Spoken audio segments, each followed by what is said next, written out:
सुबह से जाल डाले बैठा हूं, अब तक एक भी मछली हाथ नहीं लगी। लगता है आज खाली हाथ ही लौटना पड़ेगा।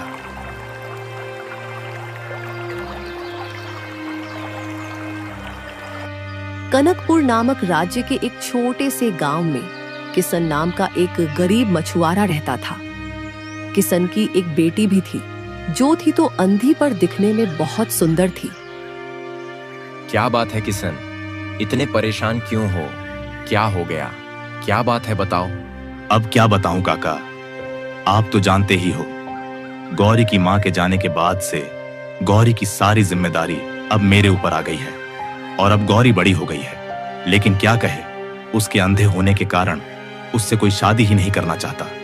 अब तुम ही बताओ, ऐसे में मैं करूं तो क्या करूं? किशन, तुम चिंता मत करो, ऊपर वाला हमेशा हमारी परीक्षा लेता है। ऐसे में हमें हिम्मत से काम लेना चाहिए, हार नहीं मानना चाहिए है। हाँ, शायद तुम ठीक कहते हो काका, मुझे सब कुछ ऊपर वाले पर ही छोड़ देना चाहिए। अब जो किस्मत में होगा उसे कौन बदल सकता है।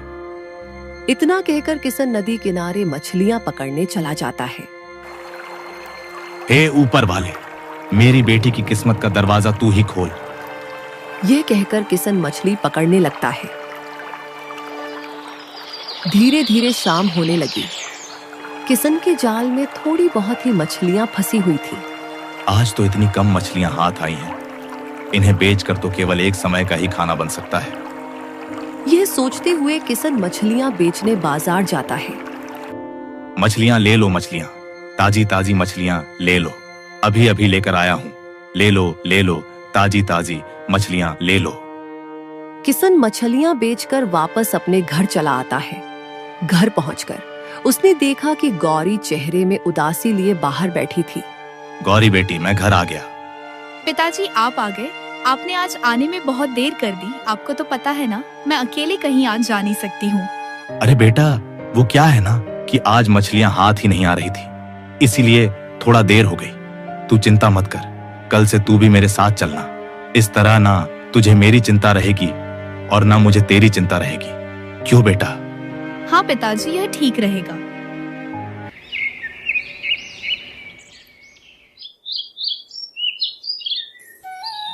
गौरी बेटा, जल्दी कर वरना दिन चढ़ जाएगा और फिर हमें देर हो जाएगी।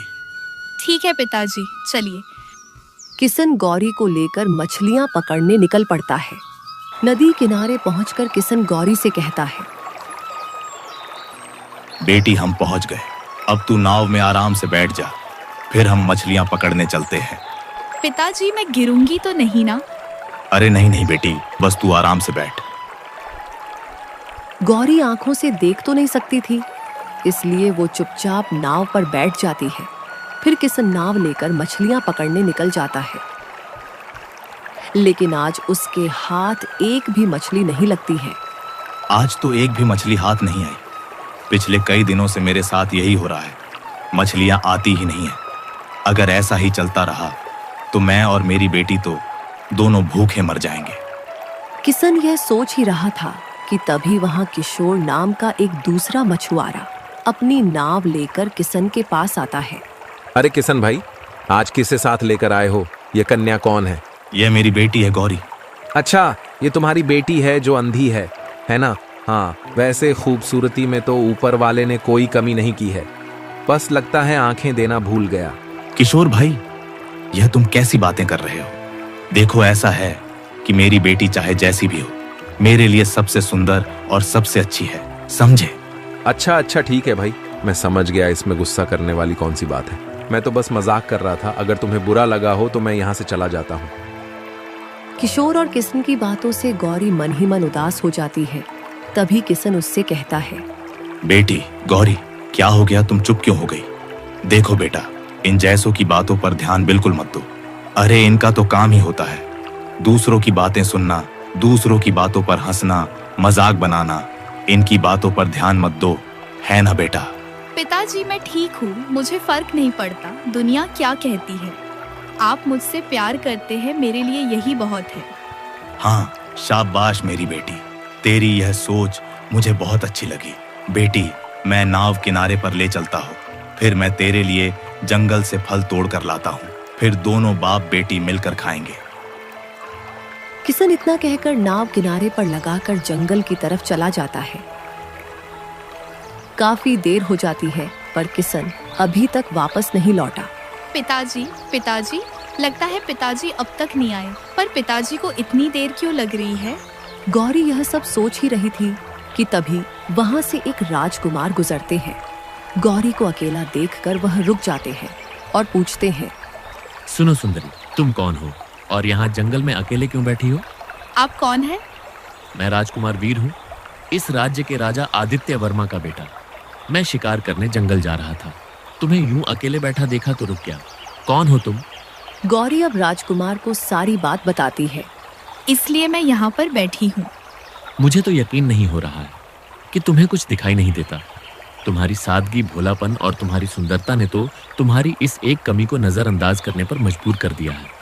अभी राजकुमार और गौरी आपस में बातें कर ही रहे थे कि उसी समय एक शेर वहां आ जाता है और राजकुमार पर हमला कर देता है। राजकुमार, राजकुमार, क्या हुआ? आप ठीक तो है ना? अरे, एक शेर मेरे ऊपर चढ़ गया है, मेरी मदद करो, मेरी सहायता करो। मैं क्या करूं? मैं कैसे मदद करूं? इतने में वहां किसन आ जाता है और यह सब देखकर हैरान हो जाता है। किसन राजकुमार का धनुष और तीर उठाकर तीर को शेर के सर पर मार देता है और शेर मर जाता है। आपने मेरी जान बचाई, आपका बहुत बहुत धन्यवाद। इसमें धन्यवाद कैसा? एक दूसरे को मुसीबत से बचाना यही तो हम सबका कर्तव्य है। जी, आपने बिल्कुल सही कहा। वैसे आप हैं कौन? किसन राजकुमार को सारी बात बताता है। अच्छा, तो आप गौरी के पिता हैं। आपसे मिलकर बहुत खुशी हुई। आपको कभी भी कोई भी परेशानी हो तो हमें जरूर याद कीजिएगा। आपकी मदद करने में हमें खुशी होगी। ठीक है, चलिए अब हमें आज्ञा दीजिए, हम जाते हैं। इतना कहकर राजकुमार वहां से चले जाते हैं। फिर कुछ दिन गुजर जाते हैं और राजकुमार को अपनी भावनाओं का एहसास होता है। ये मुझे क्या हो रहा है? मैं गौरी को भूल क्यों नहीं पा रहा हूँ? उसकी खूबसूरती, भोलापन, ये सब देखकर तो जैसे मैं उस पर मोहित हो गया हूँ। राजकुमार, यह राजकुमार आखिरकार किस सोच में गुम है? लगता है कोई खास बात है। लगता है अब इस बारे में महाराज से ही बात करनी होगी। नहीं नहीं, कोई खास बात नहीं है। मैं तो बस ऐसे ही कुछ सोच रहा था। आप पिताजी को मत बुलाइए। क्या हुआ मंत्री जी? क्या आप लोग किसी गंभीर विषय पर बात कर रहे हैं? महाराज, राजकुमार अब बड़े हो गए हैं। अब आपको इनकी शादी करा देनी चाहिए। अच्छा, तो क्या हमारे बेटे को कोई लड़की पसंद है? क्यों बेटा? राजकुमार महाराज को सारी बात बताते हैं। तो इस तरह से मेरी मुलाकात हुई गौरी से और उसके पिता ने मेरी जान बचाई। फिर तो हमें गौरी के पिता का शुक्रिया अदा करना चाहिए और साथ ही उनसे मिलकर गौरी और तुम्हारे विवाह की बात भी कर लूंगा। क्या सच में पिताजी? आप वाकई में बहुत अच्छे हैं। मैं गौरी और उसके पिता को ढूंढने जा रहा हूँ और हाँ, मैं दोनों को साथ में लेकर लौटूंगा। ठीक है पिताजी, मैं जाता हूँ।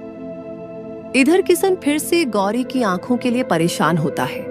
चल बेटी, मैं आज तुझे चमत्कारी बाबा के पास लेकर चलता हूँ। वह तेरी आंखों को जरूर ठीक कर देंगे।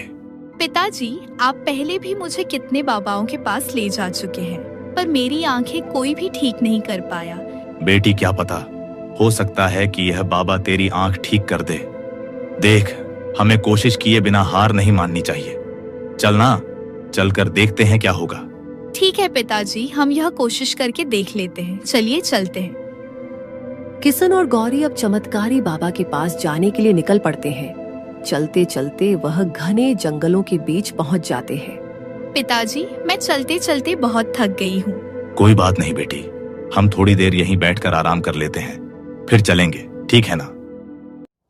गौरी और किसन एक पेड़ के नीचे बैठकर आराम ही कर रहे थे कि तभी वहां पर एक राक्षस आ जाता है। अरे वाह इंसान, वो भी दो। इनकी बलि देकर मैं अपने दानव देवता को खुश कर दूंगा। राक्षस अपने जादू से उन दोनों के चारों ओर आग का घेरा बना देता है। यह महक कैसी है? पिताजी उठिए, देखिए जलने की महक आ रही है। बेटी, हमारे चारों तरफ तो आग लगी है, पर आग यहाँ लगी कैसे? यह आग मैंने लगाई है। तुम दोनों की बलि देकर मैं अपने दानव देवता को खुश करूंगा। राक्षस यह कहकर वहां से चला जाता है। बेटी, तू डर मत, मैं कुछ करता हूँ। किसन को कुछ समझ नहीं आता। जैसे तैसे वो छलांग लगाकर आग के घेरे से बाहर निकल आता है। पिताजी, पिताजी मुझे बचाइए। बेटी तू चिंता मत कर, मैं अब भी कहीं से पानी लेकर आता हूँ। किस्न को एक कुआं नजर आता है। वो जल्दी से उस कुएं से पानी निकालता है और आग पर डालने लगता है। धीरे धीरे करके आग बुझ जाती है।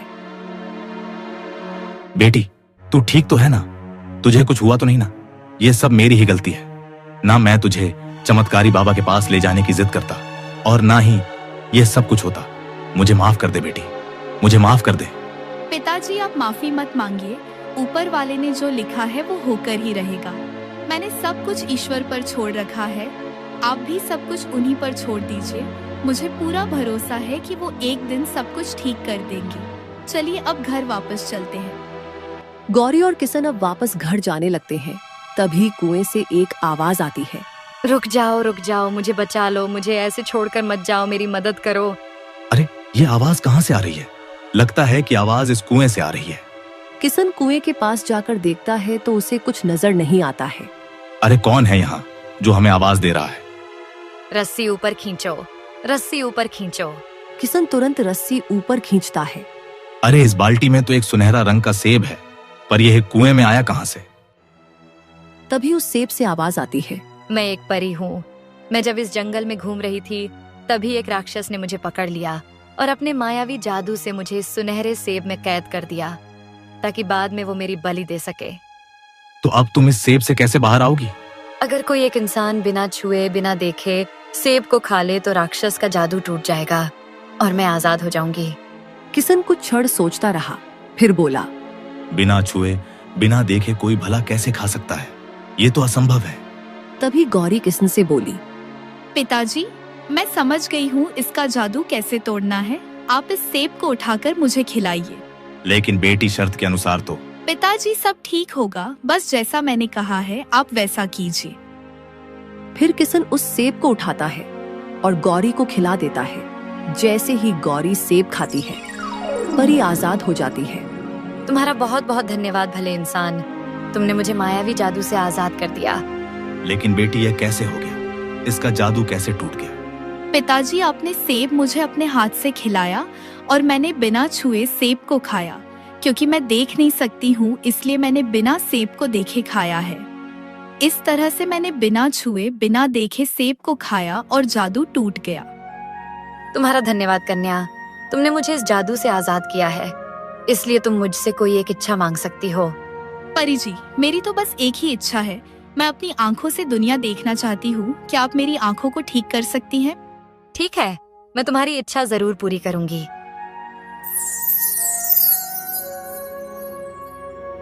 पिताजी मुझे सब कुछ दिखाई दे रहा है। पिताजी देखिए ना, मेरी आंखें एकदम ठीक हो गई।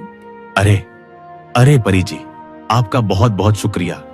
आपने मेरे जीवन भर की चिंता को एक पल में छू मंत्र कर दिया। मैं कैसे आपका धन्यवाद करूं? बहुत बहुत धन्यवाद परी, आप सच में बहुत अच्छी हैं। देखा पिताजी, मैं कहती थी ना कि आप सब कुछ ऊपर वाले पर छोड़ दीजिए, वह सब ठीक कर देगा। और आज देखिए ऊपर वाले ने परी के रूप में मेरी आंखें ठीक कर दी। गौरी बेटी, तू बिल्कुल ठीक कह रही है। अगर ईश्वर पर सच्चा विश्वास किया जाए तो वह खाली नहीं जाता है। हाँ, विश्वास एक बहुत बड़ी ताकत है। ऊपर वाले ने हम सबको धरती पर एक दूसरे पर विश्वास करके एक दूसरे की मदद करने और अच्छे कर्म करने के लिए ही भेजा है। परी यह कहकर अब आसमान में उड़ती हुई गायब हो जाती है।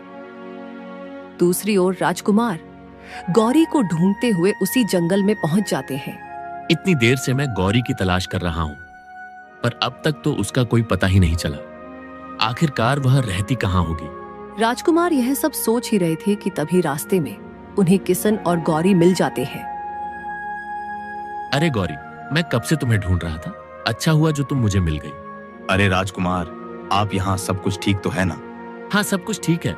मैं आप दोनों को ही ढूंढ रहा था। देखिए, मैं आपसे कुछ कहना चाहता हूँ। मुझे आपकी बेटी गौरी बहुत पसंद है। क्या आप अपनी बेटी का विवाह मुझसे करेंगे? लेकिन राजकुमार, मेरी बेटी तो अंधी है। क्या आप एक अंधी लड़की से शादी करेंगे? देखिए गौरी की इस एक कमी से मुझे कोई फर्क नहीं पड़ता। इंसान के मन की दृष्टि ही सब कुछ होती है।